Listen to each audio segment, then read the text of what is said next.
Marcos capítulo 9, na nossa caminhada aqui de estudarmos a palavra de Deus, chegamos então no capítulo 9 de Marcos, que é um capítulo marcado pela incredulidade, pela imaturidade, pela dificuldade que os discípulos passavam e Jesus lidando com esses discípulos no final já do seu ministério.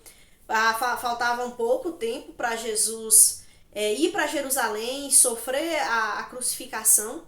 E esses discípulos que já tinham visto tanta coisa, já tinham vivido com Jesus tanta coisa assim, de milagres, da ação poderosa do Senhor Jesus, eles estão nesse capítulo, né, visto como eles estão sem fé, sem a perspectiva, sem o olhar para Deus, para a eternidade, para o propósito da vida de Jesus e seu ministério. Então, é um capítulo que nos lembra muito sobre nossa caminhada cristã e como Jesus ele tem misericórdia de nós, mas como ele também está trabalhando em nós, como estava trabalhando com seus discípulos.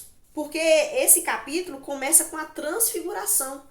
E é um capítulo assim muito rico. Eu não vou falar versículo por versículo, como vocês sabem, mas eu quero trazer aqui algumas reflexões dentro deste capítulo. Mas talvez, se você chegou aqui e não me conhece, eu quero me apresentar primeiro.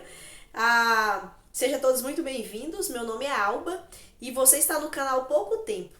Quero pedir a você que, por gentileza, por favor, se inscreva neste canal, deixa like, compartilha.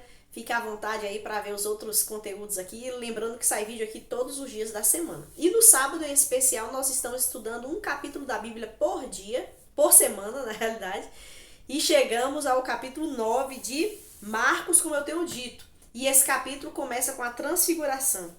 Nós vemos aqui, né, nesse episódio, por exemplo, a espiritualidade do monte, êxtase sem entendimento, que é o que os discípulos vivenciam. Jesus chama eles para estar com ele nessa montanha. Lá Jesus se transfigura e Jesus é coberto com a sua glória e aparece Moisés e Elias conversando com eles. E os discípulos de Jesus andam com Jesus, mas não conhecem a intimidade com o Pai. Não têm a intimidade e por conta disso eles não têm discernimento espiritual. Estando no monte, Jesus transformado, Moisés e Elias ali, mas falta a eles discernimento espiritual. Jesus está orando, mas em momento nenhum os discípulos estão orando com ele. Eles não sentem necessidade nem prazer na oração. Eles não têm sede de Deus. Eles estão no monte a reboque. Por isso não estão alimentados pela mesma motivação que Jesus. Estão vivendo aquilo, mas estão longe do propósito daquele acontecimento, né? Estão diante da manifestação da glória de Deus, mas em vez de orar, eles dormem. E essa parte de dormir e tudo está mais explicado ali no capítulo 9 de Lucas. Jesus foi transfigurado porque orou. Os discípulos não oraram e por isso foram apenas espectadores, não vivenciaram plenamente aquele momento, porque eles não estavam em intimidade com o Pai, em oração. E aí lembra muito nós, como discípulos de Jesus, né? Temos gastado tempo orando, buscando a presença de Deus, buscando compreender a vida e a nossa jornada de cruz, porque aqui Jesus ele está no monte, mas Jesus ele está com os olhos lá na cruz. A falta de oração dos discípulos pesou-lhes as pálpebras e cerrou-lhes o entendimento. Um santo de joelhos enxerga mais longe do que o maior dos filósofos já existentes, né? Então, o problema dos discípulos é que eles não estão orando, não estão buscando a presença de Deus. E por isso eles não têm discernimento espiritual sobre a missão de Cristo. Moisés e Elias apareceram ali no monte e eles falavam com Jesus a respeito da ida de Jesus para Jerusalém, pois lá Jesus seria crucificado. A agenda daquela conversa era a cruz. A cruz é o centro do ministério de Cristo. Ele veio para morrer. Sua morte não foi um acidente, mas um decreto do Pai desde a eternidade. Cristo não morreu porque Judas o traiu por dinheiro, nem porque os sacerdotes o entregaram por inveja, nem porque Pilatos o condenou por covardia, né? Pilatos se acovardou e então crucificou Jesus, mas não foi por isso. Jesus morreu voluntariamente, ele se entregou por suas ovelhas, por sua igreja. E essa era a agenda da conversa que Jesus estava tendo com Moisés e Elias. Mas os discípulos estavam longe dessa conversa, sem compreensão, sem discernimento espiritual. Eles estavam pensando no aqui e agora, eles estavam pensando que lindo, que beleza era aquilo, e eles não tinham preocupação com a cruz. Nós, como discípulos de Jesus, temos que ter uma preocupação sim com a cruz. Primeiro, o sacrifício de Cristo e as suas implicações. E segundo, a cruz na nossa vida. Porque eu falei no capítulo anterior, e eu vou deixar o link aqui na descrição do vídeo para você ver. No capítulo anterior, Jesus fala que aquele que quer ser o discípulo dele deve negar-se a si mesmo, tomar a sua cruz e segui-lo. Jesus está dizendo que se nós queremos ter Jesus no coração, nós precisamos ter a cruz nas costas. O discípulo, ele tem uma cruz para carregar. Ele tem uma cruz para vivenciar. E essa cruz deve levá-lo à glória de Deus. E a cruz, como eu disse no vídeo passado, não é um problema, um filho, uma doença, alguma coisa que você esteja vivenciando, mas a cruz é o negar-se a si mesmo. É viver de tal maneira que o principal objetivo da sua vida é ser obediente a Deus. Jesus foi obediente até o fim. Jesus foi obediente até a cruz. Nós precisamos ser obedientes. Obedientes ao Senhor em tudo que Ele falar. E isso é doloroso. Seguir ao Senhor é muito difícil. É muito difícil. Porque não fazer a minha vontade, mas fazer a vontade de Deus. Compreender que o meu corpo não é meu. O corpo pertence a Deus. Eu sou o templo do Espírito Santo. É compreender que é Deus quem diz como eu devo viver, como eu devo pensar, como eu devo lidar com o meu dinheiro, com o meu casamento, com os meus filhos, com o meu ministério, com a minha vida. E na minha espiritualidade, como eu busco a Deus, como eu adoro a Deus. Não é da minha maneira, é da maneira que Ele diz. Então, viver na total obediência ao Senhor é extremamente difícil, é impossível na realidade. Por isso que nós precisamos viver uma vida de oração, de joelhos dobrados e em humildade pedir para que Ele nos ensine. E aí, houve também um problema, seguindo o texto, onde Jesus desce do monte com os discípulos, esses discípulos que tinham espiritualidade ali disfuncional. Agora eles descem e Jesus encontra o restante dos discípulos com o mesmo problema. A espiritualidade do vale, discussão sem poder. Eles estavam ali, 9 discípulos de Jesus, estavam no vale, cara a cara com o diabo, sem poder espiritual, colhendo um grande fracasso. A razão era a mesma dos 3 que estavam no monte. Em vez de orar, estavam discutindo. E nós sabemos dessa narrativa aqui, um menino estava endemoniado e os discípulos tentaram expulsar esse demônio, né? Claro, de todo jeito e tal.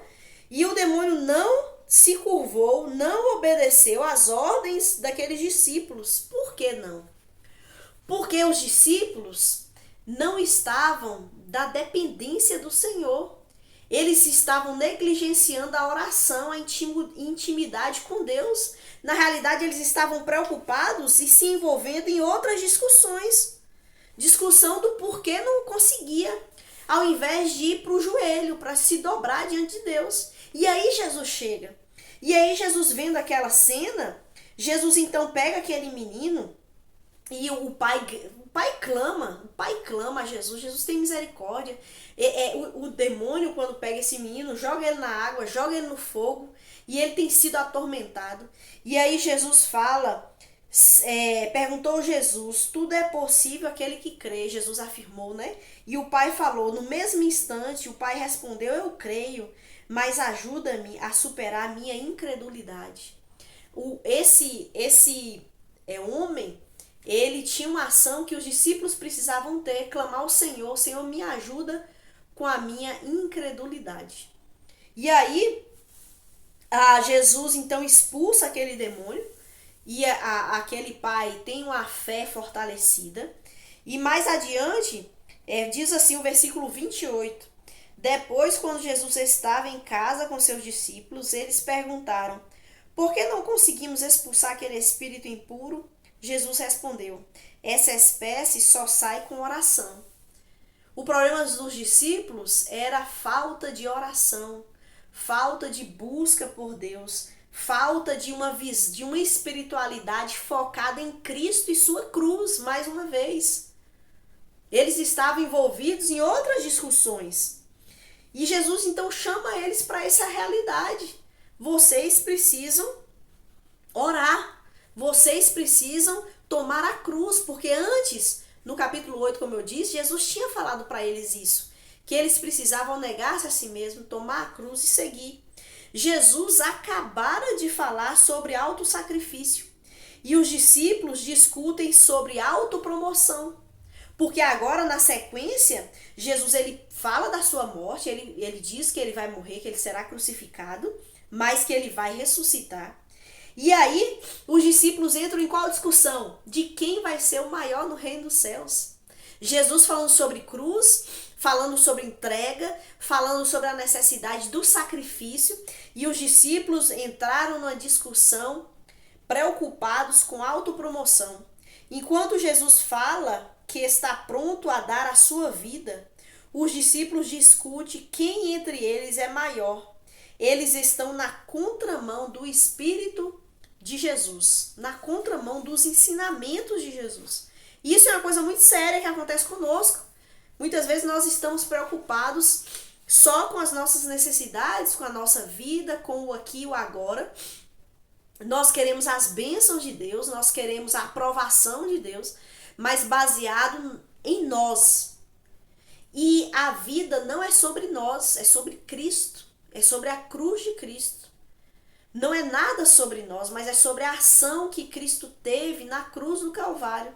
Nós não podemos permitir que discussões nos afastem do foco que é Cristo Jesus. E aí o texto termina com Jesus fazendo umas colocações muito sérias sobre a questão da santidade diante de Deus. Seguir ao Senhor exige santidade, exige renúncia, exige cruz. Esse texto, a base, o foco é a cruz. Eu vou ler aqui do versículo 43 até o 48, fala assim: se sua mão o leva a pecar, corte-a fora. É melhor entrar na vida eterna com apenas uma das mãos do que ser lançado no fogo inextinguível do inferno com as duas mãos. Lá os vermes nunca morrem e o fogo nunca se apaga.